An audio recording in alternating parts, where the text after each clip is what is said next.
Hey sisters, it's me, Stepho Slay. So today I wanted to do a loot tutorial using my new Rural Decay palette in Thrup Swamp. Yes, that's right sisters. Today we're doing the solid color build challenge. I saw that this challenge had swamped the Sims community after the Sims Supply supplied me with that content. So if the Sims Supply doesn't make a news show where he Sims supplies me with that news, I will be very upset. So as a sister who loves being organic, living amongst nature, and buying all my fake plants from Urban Outfitters, I thought it was only appropriate that I choose the color green. I thought I had cheated the system by choosing green, but turns out if I wasn't voluntarily illiterate, I would have read in the rules that you are actually allowed to use plants, terrain paints, and rocks. I also discovered after reading the rules that if there's no green stove, my Sims don't get to eat. Wow, skinny legends. Luckily, I checked that beforehand, so this house is approved by the National Institute for Living Conditions. So let us begin with this vegetable-ass looking house.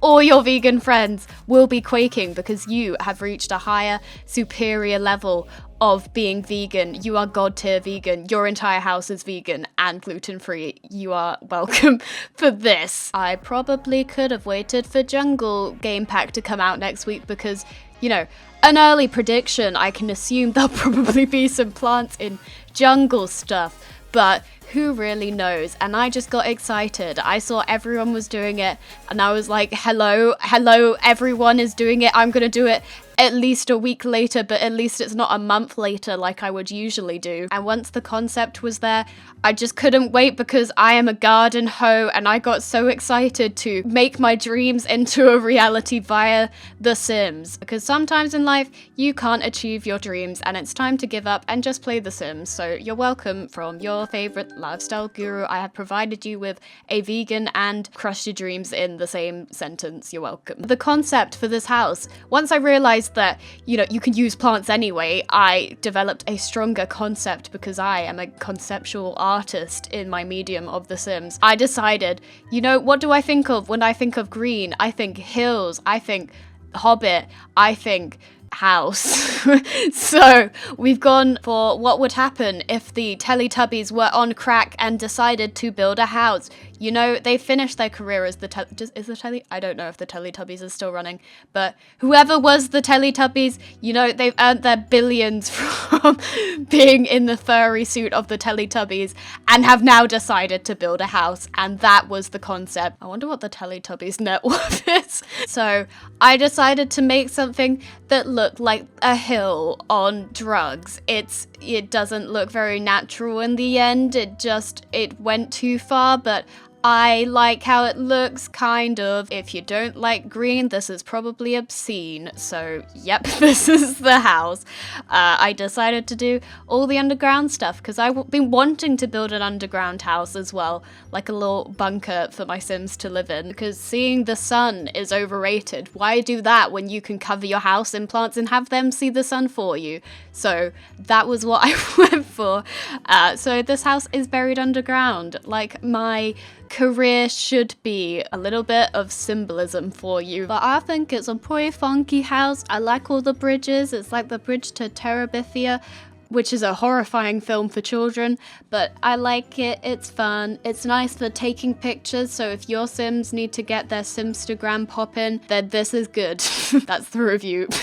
The Times, this is good. Oh, and I also built this on the island in Bridlington Bay that is secluded away from everyone else, so, you know, as well as being secluded from sunlight, you can be secluded from people as well, live your gnome lifestyle, bury yourself underground, just like you bury your deep inner turmoil. Sometimes you feel like you have the weight of the world on your shoulders, but really it's just above your head because you're underground and that's your life now, you mole rat. Also, I imagine this house would be horrible for kids because as the man-child that I am, I saw this house and immediately was like, wow, I really want to slide down those roofs. So while this house may be approved for function because it does include a stove and a toilet and a bath and everything that you need for functioning in your everyday life, it's probably not approved for children, even though I did put a kid's bedroom in the basement where kids belong. But I do think the majority of the time I spent making this house was literally just placing each plant individually one by one. I was so happy when we got the downscale button thing, so you can now make plants and everything smaller if you wanted to. The only thing is, I wish when you downscaled something and you were holding shift so you can continue to place it, it would stay the same size, because I found myself continually downscaling. Look at this. This is the single worst. This actually makes me feel physically ill. I thought this house would make me feel ill, it's so green, but apparently this is what really got to me over the process of this house. So yeah, I don't want seasons. I just specifically want that fixed, because that is incredibly aggravating, and now I have agoraphobia and I'm going to go live underground. Thanks, Sims. But speaking of things coming to The Sims, jungle stuff, I'm really excited for. It looks hella cool. Like, I did like Wild Adventures, not many, well, actually I assume some people did. It was just kind of, it ran out after a while, but I really enjoyed it when I was playing it, so Wild Adventures, yes, good, but this is a game pack, which means they can go very in-depth, deep, like this house and my mentality, because I am a deep human. But it just looks really fun, and I like that the tasks change every time, so I've heard, and I'm very excited to play it. I don't know if I'm gonna do a let's play on it, but I think what I'm gonna do is, in my live streams with Tisha Potatoes, who is mother of 4, a skinny legend, and is part of the baby challenge, I may have her have an episode off from having babies and just completely abandon her children to go collect treasures of the world. As you do as a new mother, you just leave and you go buy a machete from a random man at the market, and then she's gonna chop some bitches down by branches, britches, and she's gonna go up to the skeletons and be like, who's the skinniest legend here? It's not you, it's me. And Tisha just loves money, so I feel like this is the career path that she has now chosen. No more is she a social media influencer. It's time to become an archaeologist or an adventurer or whatever her heart desires. Maybe she'll just go and stay in a resort. Who really knows? These are the questions we have. Also, the world is stunning. It looks so nice. It's like Anaconda, the music video, and the Jungle Book had a baby, and that baby was the world. That baby was the world. I think you mean Beyonce's children. So I'm very excited for that.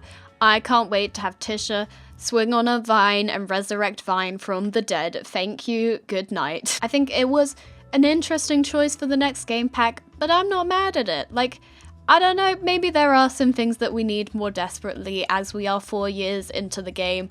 It feels weird that we don't have some core elements yet, but I still like it, and I can assume those other things that we're waiting for will come at some point, so whatever, it's probably coming. Seasons, who is she? Don't know her. I'm just out here waiting for Sims 4 University. Maybe she's the next expansion pack, because we would do a game pack, not an expansion pack, and it would feel strange for Seasons to be a game pack because it is a core element game expanding thing. So I'm holding out maybe this year, because we got pets last year. Do we have one expansion pack a year? Oh, but yeah, no, let's play. Maybe I'll probably do a few videos on it. I may review the stuff that comes with it, and then maybe do something else. I don't know yet. Maybe a room build or a house building video. But I have so many houses lined up.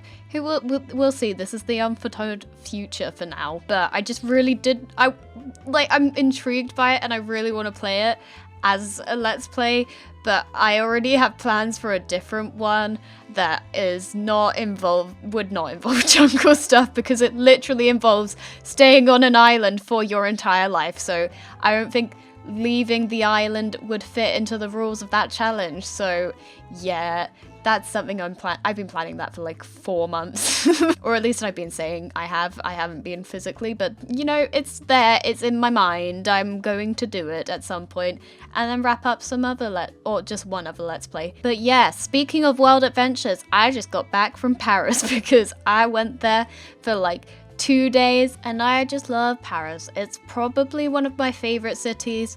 aside from London, but I live in London, so it's not really exotic and there's nothing to explore in London. Well, I mean, that's a complete lie. I live on the outskirts of London, so I barely see anything, but it's just, it feels like London, but exotic London. It just feels more cultured than London because we are uncultured people. I don't even drink tea. I'm a fake English person. I can barely speak English. I'm illiterate, but I explored not that much. I was like, I did so much. I tried to cram in as much as I could. We were literally running from place to place because I was like, I want to do everything and anything in Paris. So it was like, I went to the Louvre and I was like, what up, Lisa? What you moaning about? And then I ran to the Eiffel. I didn't run, I got the metro. I mean, I could have run because Paris is quite small, but not, no. Then I was at the Eiffel Tower. I was like, shall I go up? No. Gotta run somewhere else. And we went to a restaurant and we had snails, which I really like because they are a combination of the only meats that I care about, prawns and chicken. I don't care about, I could honestly, if it wasn't for them, I'd be vegetarian by this point, but I just can't. I love everything about both of them. And it was like they were genetically spliced and put together in my mouth with garlic butter. It was just a wonderful moment for me personally. Like once you get past the fact that that is an actual snail in your mouth, it's really lovely. I was just talking about how I could be vegetarian, but I don't really like many vegetables that much.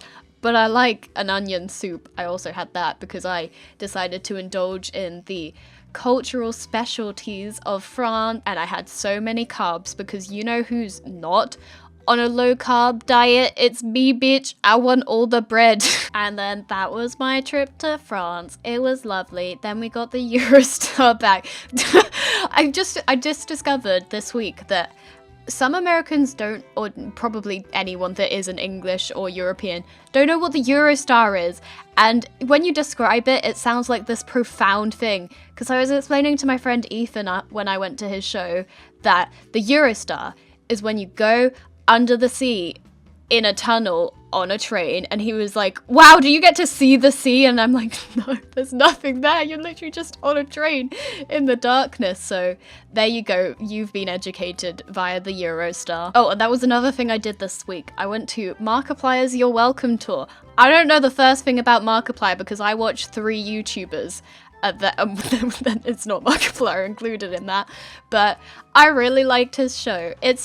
I don't know what I was expecting because he's a gaming YouTuber, so I was like, are they going to play Five Nights at Freddy's on stage? What is happening? But they did like an improv comedy thing, and I was highly impressed. Like, can we ban all YouTuber meet and greets and turn them into fully realized shows, please? This is the future of YouTube that I have seen in Markiplier. But after seeing that, I now have very high expectations for any YouTuber shows, and I am going to another one. I'm going to see Dan and Phil, who are the 2 of the 3 YouTubers I watch. I put them into one, but so I'm going to see them in April, and I know for a fact that theirs isn't just a Q&A on stage as well, so I am excited. I don't know, I imagine when they started YouTube, none of them thought that they would be on stage. It's just like, how do you go from making videos on in your room to a whole room of people, a whole theater of people? It seems intimidating. Because I stood backstage before Mark's show for like 5 seconds and peered out at the crowd, and it was insane. Like, from where I am as a YouTuber, I assume everyone is just a recluse that sits in their rooms and doesn't know the first thing about acting or performing. We just happened to stumble into this. So it would just, the concept of going from that to being on stage for me is insane, but maybe this is what they've always wanted to do, and YouTube was just a way for them to get there. Who really knows? Just don't expect a tour from me anytime soon, because that sounds horrifying. Stages scare me so much. I'm getting better at them. I'm trying my best. I've done a couple panels, so, you know, it's me, professional stage person. But I guess I've just learned how to use my nerves to my advantage, because being nervous is good. It shows that you care about something and that you feel passionately about not fucking up. So that's how I've been thinking about it, kind of. Obviously, still get to me sometimes, but I've learned to understood them compared to when I was younger and used to hide anywhere, literally anywhere. There was so many times that my marks in school were dependent on me doing a presentation, and I would rather fail at that point. Like, my secondary school was kind of a performing arts school. Drama and dance was something that we were required to do until year 10, which was so fun. But luckily in dance I could kind of get away with it because I did gymnastics, so I'd be like, oh look, I could do the splits, that's basically dance. Yep, no movement required, just sit in the splits and do nothing and be impressive. Because if you were that bitch on the playground that could do the splits, everyone was jealous. So yep, that was my obnoxious ass for a bit. But I faked so many injuries. I would sometimes just not go to the class and sit in the changing rooms. We had like a full-on theater kind of thing, so I would hide behind the curtains sometimes. In drama, I hid under a chair and somehow didn't get noticed. Like, there was nothing covering the legs. I was just under a chair and nobody noticed for a whole hour. What? I don't think anyone was actually looking for me. And then there was one time in English, I just didn't turn up for a few lessons and hope that they kind of went over everything and forgot about me. And then it was the end of the lesson and the teacher was like, have we done everyone for the presentations? And I just sat there quietly, and then someone decided to go, oh, Steph hasn't done it. So that was actually, I think I cried.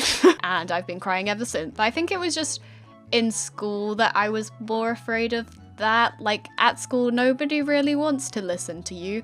They're just happy to get through it once it's done. They just want you to do it so that they can get out of class quicker.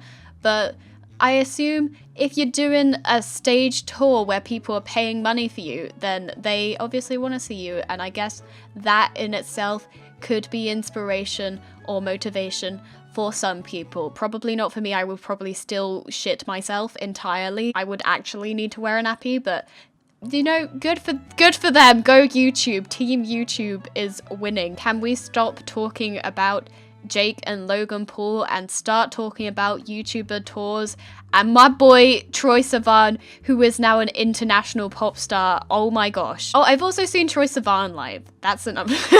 I have seen quite a few YouTubers live, but he's a singer, so it's not.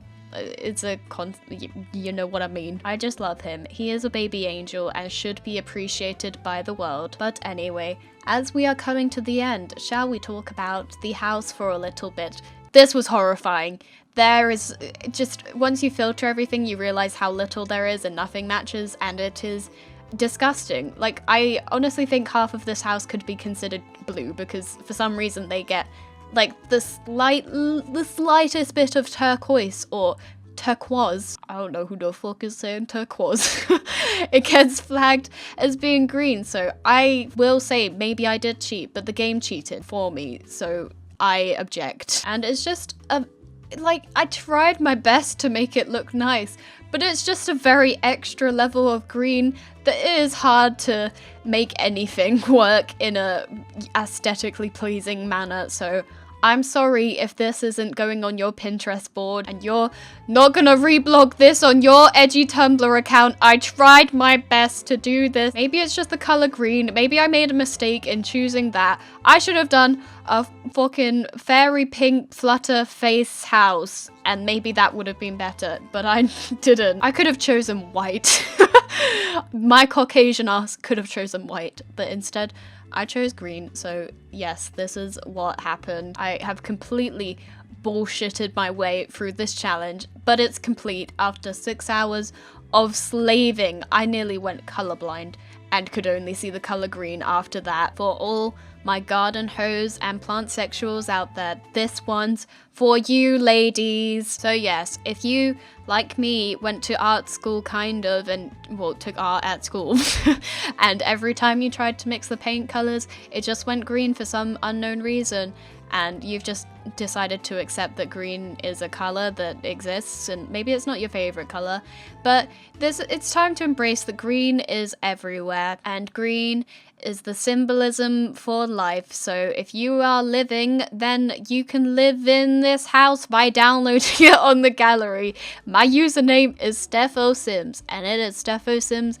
everywhere. Now, coming to you, Stepho Sims, the tour of social medias. So maybe you should do that. Do what, you ask? I don't know. But yes, if you have also, like me, decided that you no longer see color anymore, you see people as people, and you have decided to see only one color exclusively, then the solid color challenge, I'll leave the rules below for you. And also, shout out to the Sim Supple and Lil Simsy, whose name now sounds like a rapper to me. Thanks Lil Uzi, Lil Pump, Lil Bitch, Lil Hump, who I saw do this first and just did it with a different color. Yeah. But yeah, I hope you enjoyed this video. Make sure to smash that dislike button and unsubscribe. And I will see you in the next video challenge. Everything I do on this channel is now gonna be a challenge. This is 2012 YouTube. We only do reactions and challenges. Goodbye.